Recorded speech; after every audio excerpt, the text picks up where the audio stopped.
અમરેલી જિલ્લાના ઢોલરવા ગામના અરજણભાઈ રૂડાભાઈ ખુમાણે કરેલી સમાધિની જાહેરાતથી ભારત જન વિજ્ઞાન જાથાની ટીમ રૂબરૂ જવાથી સમગ્ર ઘટના બેબુનિયાદ અને બોગસ ડિંડક સાબિત થઈ હતી. પરિવારે તૂતની કબૂલાત આપતા ભાવિકોમાં રોષ ફાટી નીકળ્યો હતો. સમાધિની સમય મર્યાદામાં ઈચ્છા મૃત્યુ ન થતું હતું, જેથી પરિવાર સમાજ સાથે ગામને વિચારઝોણું થયું હતું. જાથાને કબૂલાતનામું આપતા મામલો થાળે પડ્યો હતો. બનાવની વિગત એવા પ્રકારની છે કે અમરેલી જિલ્લાના ઢોલરવા ગામમાં એક રહેતા ભક્ત અરજણભાઈ ખુમાણે 2 મહિના પહેલા 2 એપ્રિલે ઈચ્છા મૃત્યુથી સમાધિ લેવાની જાહેરાતથી પોતાના સમાજમાં કૌતુક ઊભું થયું હતું. ધર્મપારાયણ જીવન જીવતા હોય શ્રદ્ધાળુઓએ સાસુ માની ઘરે ઘરે પધરામણી, કંકુ પગલાં કરાવી સન્માનની સાથે ખુશી ભેટ આપતા હતા. સમાધિની તારીખ નજીક આવતા સમાજના જાગૃતોએ ખુમાણ પરિવારની હકીકત જાથા સમક્ષ મૂકી હતી. ભાવિ પેઢી માટે નુકસાનકારક અંધશ્રદ્ધા તરફ દોરી જનારું કૃત્ય હોય. જાથાને હાજરી આપવા માહિતી આપી હતી. ધતિંગ ડિંડકથી વિશેષ કશું જ નથી. સમાધિ બાદ ડેરી સ્થાપક બનાવી કમાવાનું તર્ક હોય તો લોકહિતમાં ઉજાગર કરવાની વાત મૂકી હતી. જાથાએ તુરંત ગામમાં કાર્યકરને મુલાકાત, ફુલારા, આશીર્વાદ, સંત મહિમાના ગુણગાન નજરે પડતા હતા. સમાધિનો ખાડો આગલી રાતે કરવાનું નક્કી થયું હતું. જાથાને સમાજના લોકોના નિવેદન આપવાથી સમાધિનું ગતકડું સિવાય કશું જ નથી નારાજગી વ્યક્ત કરી હતી. સમાધિ લેનાર શખ્સ તંદુરસ્ત હોય, કશું જ બનવાનું નથી તેવું સામે આવ્યું હતું. તેથી પર્દાફાશનું નક્કી થયું હતું. જાથાના ચેરમેન એડવોકેટ જયંત પંડ્યાએ સમાધિનું ડિંડક ખુલ્લું કરવામાં રાજ્યના મુખ્યમંત્રી, અધિક મુખ્ય સચિવ, પોલીસ મહાનિર્દેશક, IGP range Bhavnagar, SP Amreli સહિતના અધિકારીઓની મદદ માંગી હતી. ભવિષ્યમાં આવા બનાવોનું પુરાતન ન થાય તે માટે પોલીસ બંદોબસ્તની માંગણી કરવામાં આવી હતી. સરકારી તંત્રે જાથાના પત્રથી તુરંત હરકતમાં આવી અરજણભાઈ રૂડાભાઈ પરિવારને તાલુકા પોલીસ સ્ટેશન લાવવામાં આવ્યા હતા. તેમાં સમાધિ લેવાના નથી તેવી લિખિત બાંયધરી આપી હતી અને મોડી રાતે પોલીસે તેમને મુક્ત કર્યા હતા. અને 2 એપ્રિલે 9 થી 11 તમે મૂકી દીધું.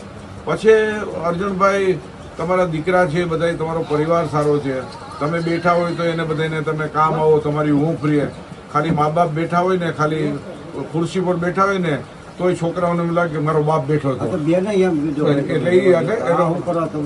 એટલે એ જ હું તો ના પાછું તમે જો તમને સ્ફૂર્ણા થઈ એટલે એ તમારા હાથની વાત કેમ હોય ઈચ્છા મૃત્યુની, કે તમે 9 થી 11 જાય પછી તમને ભીસ પડી એટલે તમે કીધું કે હવે મારા છોકરા ના પાડે એટલે વળી પાછું બંધ થઈ જાય. એમ અર્જુનભાઈ એવું ના ચાલે. એમ તમે પછી એકવાર તમે સ્વૈચ્છિક કીધું તો પછી એમાં ફરવાનું આખા કેમ છો આવો કેમ છોકરા તો સીધા છે. તમારી પાસે 1 મહિના આવે દોડે પૈસા બગડે તો આ સમાજ ભોળે એમાં ખર્ચા માટે છોકરાઓને ખોટો લાસણમાં આવે પછી તમારી વાત નો વાયા વાયા થઈને વધતી જાય. એટલે અર્જુનભાઈ મને કોઈ તમે જે સ્ફૂર્ણા થઈ તમને આત્મામાંથી બોલાવ્યું પાછું જેવું છે આ કેના જેવી વાત છે. મને સપનું આવ્યું એટલે ત્યાં જમીનમાંથી માતાજી નીકળ્યા, બરાબર, એટલે અંતરની ડેરી ઉભી થઈ જાય ને કમાણીનું સાધન થઈ જાય, હું થઈ જાય. એટલે એને સપનું આવ્યું એટલે એ સપનું આમ બધા માનો સપનું પાછું કે હવે મારે વયું ગયો તો એ કે પછી વયું ગયો એમ ન હાલે. તમને આત્મા કહે હવે આત્મા એ ના પાડી એને જેવી વાત છે આ તો. એમ અર્જુનભાઈ આટલા લોકો બિચારા તમારા પરિવારના લાગણીથી આવ્યા છે તો આપણને દુઃખ થવું જોઈએ. શું થવું જોઈએ? આપણા આખા વિસ્તારની અંદર બધેના ઘરે મહેમાન બેઠા એટલે એનું પરિણામ સારું આવ્યું કે ખરાબ આવ્યું? ખરાબ આવ્યું ને. અમે આવ્યા રાજકોટથી, અમે રાજકોટથી આવ્યા, બરાબર. અમે રાજકોટથી એટલા માટે આવ્યા કે ભાઈ આપણે તમે જીવતા રહ્યો કે તમે તમારા હાથમાં કઈ સ્વીટ તો છે નહીં. અમારે જામ વનશ્રી પાસે છે ને, વન પાસે અમે પછી બીજા નંબરના ધર્મે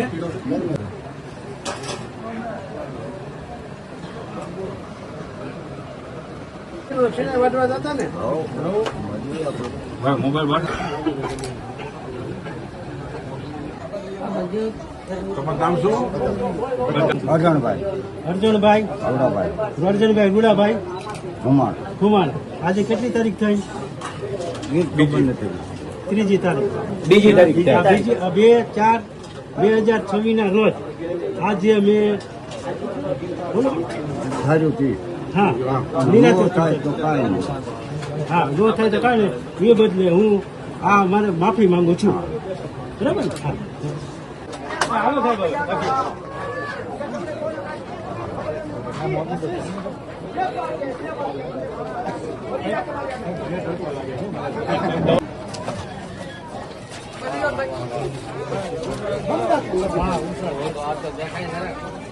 અમરેલી જિલ્લાના ઢોલરવા ગામમાં અરજણભાઈ રૂડાભાઈ ખુમાણે 2 મહિના અગાઉ સ્વૈચ્છિક સમાધિની જીવતા સમાધિની જાહેરાત કરી હતી.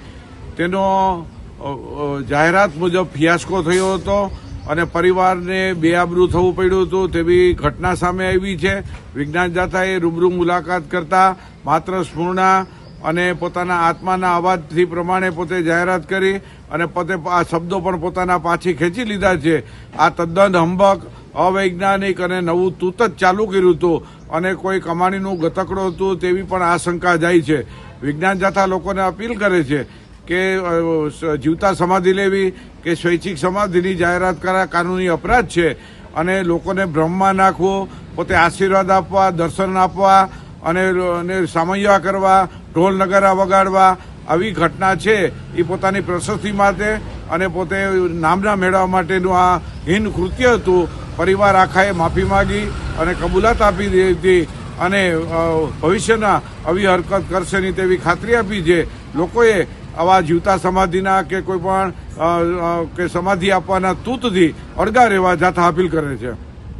કારણે સ્વૈચ્છિક સમાધિની જાહેરાત કરી અને દર્શન આપવાના, આશીર્વાદ આપવાના એવા નવા તૂત ચાલુ કરી અને લોકોને ભ્રમિત કરી મોટી સંખ્યામાં લોકોને એકત્રિત કર્યા હતા.